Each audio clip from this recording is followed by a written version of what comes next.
The Silent Brothers. John and Robert Hessian, brothers and bachelors, sat together after supper in their house in Oldcastle Street, Bursley.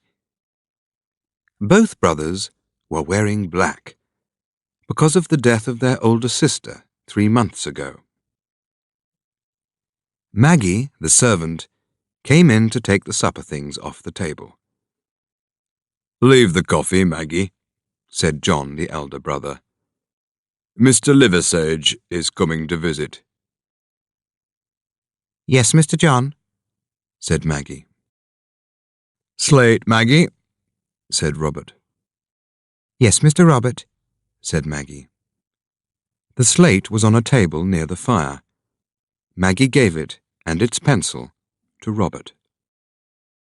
Robert wrote, "Why is Liversage coming?" And he pushed the slate across the table to John. John wrote on the slate, "I don't know. He telephoned. He said he wanted to see us tonight." And he pushed the slate back to Robert. John was 42 years old, and Robert 39. They were tall, dark men, and both were well and strong, and there was nothing wrong with their hearing. 10 years before, the brothers had a quarrel. The quarrel was a stupid one, like many quarrels. The morning after, Robert did not answer when John said something to him. "Well," said John to himself, "if he doesn't speak, I won't speak." And then Robert thought the same thing. Maggie was the first to see that the brothers were not speaking. Then it was their best friend, Mr. Liversage, the solicitor, and some of their other friends, but nobody said anything to them. The people of Bursley thought it was funny and wanted to know which brother would win the quarrel. So Bursley watched the two men carefully, waiting for one of them to speak. But for 10 years, the brothers went on living together in the same house, and neither man spoke a single word to the other. Life without words was very difficult for the brothers, but it was also difficult for their servant. Maggie gave them the slate because it was easier for her when the brothers wrote things down. It was difficult for their friends, too. They began to be a little bored when, at parties, each Hessian talked to everybody in the room, but not to his brother. There was just one thing wrong with this beautiful quarrel. The brothers worked together in the same pottery factory, and sometimes they needed to speak on business. But they spoke very coldly, and only inside the factory walls. And every evening, Bursley watched the two brothers while they walked home. One man 5 meters behind the other. How stupid it was! But Bursley said nothing. The conversation, by slate, that evening was just finishing, when there was a knock at the door, and Mr. Powell Liversage came in. He was an old friend of the two from their school days. He was also a bachelor, so his evenings were free. He came to see the Hessians every Saturday night, and usually John or Robert went to see him on Wednesdays. But today was Thursday. "How are you?" asked John, lighting a cigarette. "Well," replied Liversage. "How are you, Powell?" asked Robert. "Not too bad. And you?" He sat down and Robert gave him a cup of coffee. "Well," said Liversage after a minute. He sounded a little uncomfortable. "We've found your sister's will, at last." "You haven't. When?" asked John. "This afternoon. It was with some old papers in the bank. Did you know that she had more than £12,000? "No," said Robert. The brothers knew that their sister, Mrs. Mary Bott, was rich. They knew that she had no children, and they knew, of course, that they were her only brothers. When she died 3 months ago, nobody could find her will. And now here it was. £12,000 between two people was a lot of money for each of them. But what did the will say? The two men wanted to know very much. But did they ask the question? Oh, no. Neither man wanted to be the first to speak. And so they sat in silence. "Do you want me to read the will to you?" asked Liversage at last. "Yes," they both answered. Liversage took the will out of his pocket. "Now, I didn't make this will," he said, "so please don't get angry with me." This is what he read. "You are both very stupid, John and Robert, and I've often said so. Nobody understands why you quarrelled like that about Annie Emery. Your life is difficult, but you've also been very unkind to Annie. She's waited 10 years already.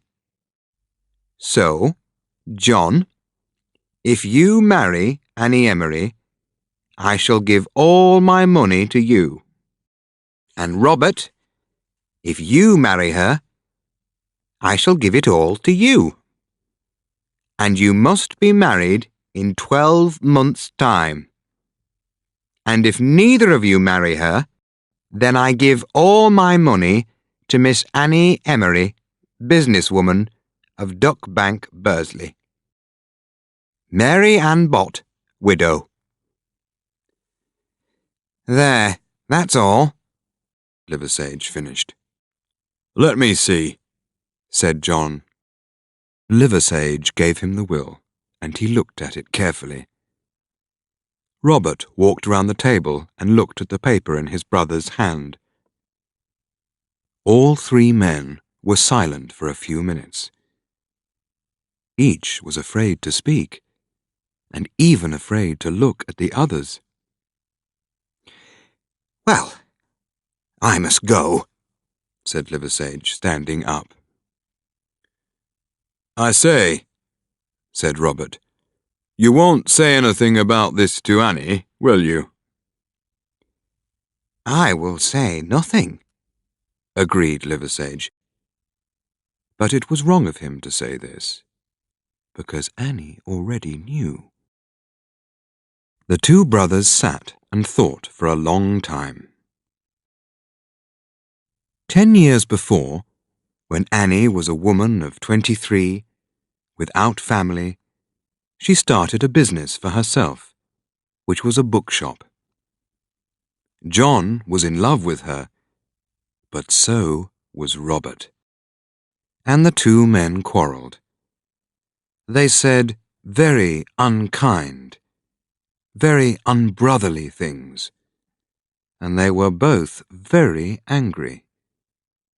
Because of this, and because they were stupid, they each decided not to marry Annie.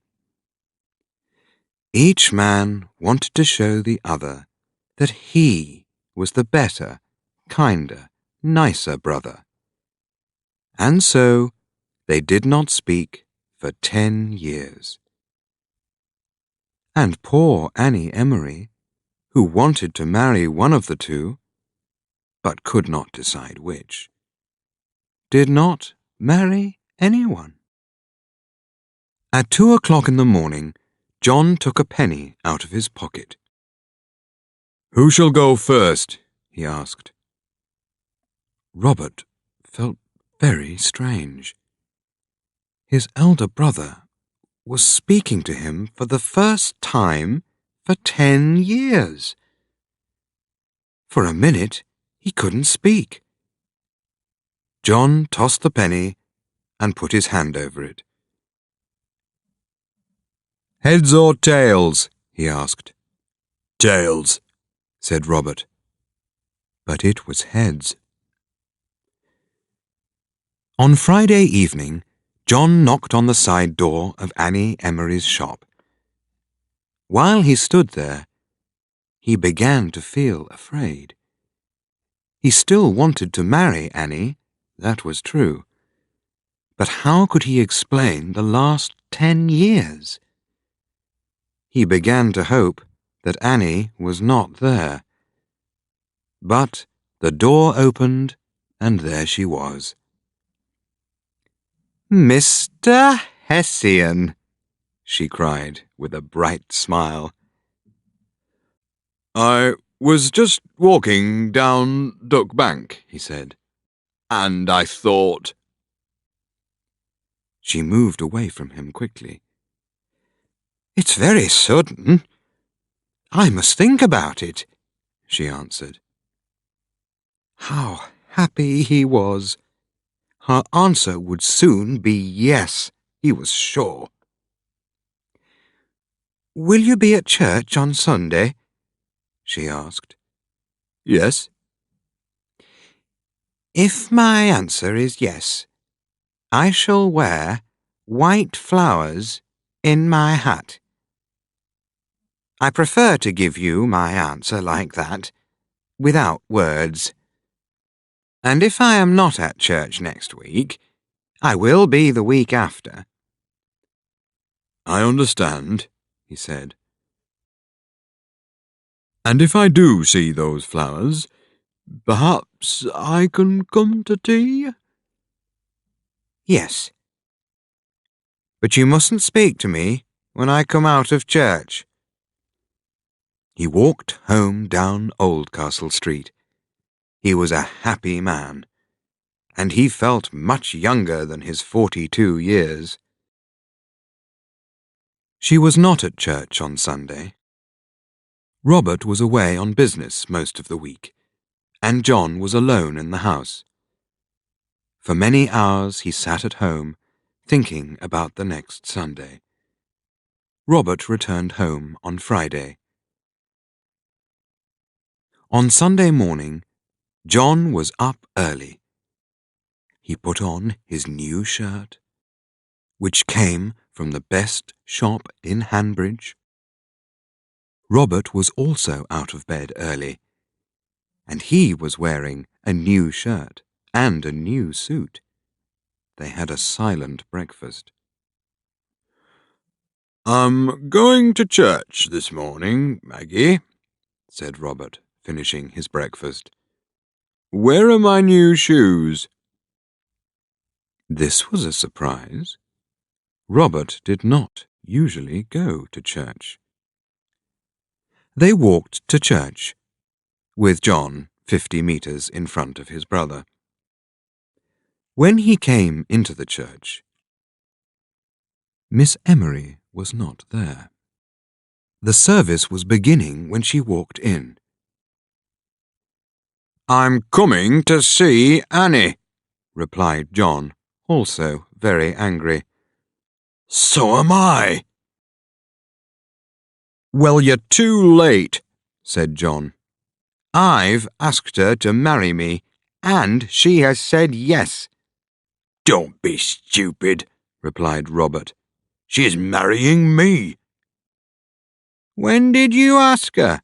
asked John. "On Friday." "And did she say yes?" "Not on Friday. But her answer was to wear white flowers at church this morning. That was for me, said John. The quarrel went on for some time. Come on, said John. Let's go home. We can't talk in the street. Annie will see us from her window. They walked home quickly, and the quarrel went on at home all afternoon. It got noisier and angrier, and at 6 o'clock Maggie came into the room. She told the brothers that they must stop fighting at once. She then told them that she was leaving their house forever. "Why did you do it, my pet?" asked Powell Liversage. He and Annie Emery were sitting in the garden of his house in Trafalgar Road. "Why did I do it?" asked Annie. "Oh, they were so stupid, Powell. I know they're your friends, but really, for 10 years they said nothing to me, and then, because of their sister's money, they come to see me. And Powell, they were so stupid. They really thought that I liked them. I wanted them to meet at my house because I wanted to tell them what I thought of them. But I was watching from my bedroom window when they met in the street. They started to quarrel again, and then they went away." Powell was a little sorry to hear this, but he said, "Yes, of course, dearest," and took Annie's hand. Just then, Powell's mother, who lived with him, came down the garden. "Powell," she said, "John Hessian's here. He wants to see you." "I must go," said Annie. "I'll go across the fields. Good night, Mrs. Liversage." "Good night, Powell." Liversage went into the house and found John. "Powell," he said, "I've quarrelled with Robert. I can't stay at home. Can I sleep in your spare room?" "Of course, John. Of course." "I think I'll go to bed now, if that's all right." An hour later, there was another knock at the door, and Liversage opened the door to Robert Hessian. "Hello, Powell," said Robert. "Can I sleep here tonight? I've had a terrible quarrel with John, and Maggie's gone, and I can't stay in the same house as John." "But what—" "Look, I can't talk. I'll go up to your spare room." "All right," said Liversage. He took Robert up the stairs